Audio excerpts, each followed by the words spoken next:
Եթե ցանկացած մեկը մտածում է, որ Աֆղանստանը մեզանից շատ հեռու է եւ աֆղանական ընտանիք նախագիծը այդ ամերիկյան պարտված մեր հետ կապ չունի, կարծում եմ դա այդպես չէ։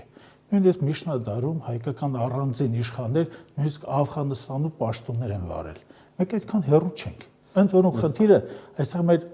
հարավային կարելի ասել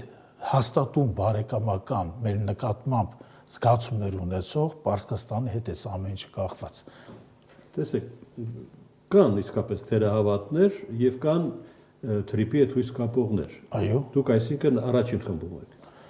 Ես թերահավատություն ունեմ այնքանով, որ մինչև հիմա դեռևս պարզ չէ թրիպ այդ միջանցքի լայնությունը։ Եթե այդ լայնություն լինի, որ պարզ լինի, ձեր համար ինչը պարզ կլինի։ Խնդիրները այստեղ շատ կան, որտեղ լայնությունը եթե լինի 5 կիլոմետր, 6 կիլոմետր, չէ, դա նշանակում որ Հայաստանի Հանրապետության հարավային դարպասը փակվելու է գոնե Իրանի հետ տնտեսական 5-6 կիլոմետրի նպատակը ո՞րն է այստեղ։ Բնականաբար այդտեղ Ճանապարհի մասին է խոսքը։ Այո, ճանապարհի մասին։ Այդ ճանապարհը պետք է ունենա խորությունը, պետք է ունենա իր այդ 42 կիլոմետրանոց հատվածի ենթակառուցվածքների սպասարկման մի ամբողջ հանգույց։ Միջև հիմա